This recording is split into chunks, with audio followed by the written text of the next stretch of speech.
আর আল্লাহ বলে, ওরে বান্দা বান্দি,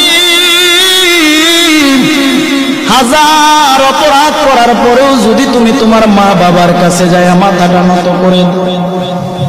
তোমার মা বাবা তোমার হাজার অপরাধ ভুলে গিয়া তোমাকে সন্তান বলে কোলে টান দিয়া নেই, কিন্তু তুমি এমন গুনাহ করেছো যেই গুনার খবর কেউ জানে না, আল্লাহ জানে। আল্লাহ বলে, ওরে বান্দা বান্দি, আমি আল্লাহর 100 ভাগ মায়া, 1 ভাগ মায়া আমি আল্লাহ দুনিয়ার মানুষের অন্তরে দিলাম, আর বাকি 99 ভাগ মায়া আমি আল্লাহ গায়বী খাজানায় রেখে দিলাম। তুই তোর সবার কাছে তুই হাজার অপরাধ করার পরেও যখন তওবা করে চোখের পানি ছেড়ে আমি আল্লাহর দরবারে 1 জাররা পরিমাণ চোখের পানি ছেড়ে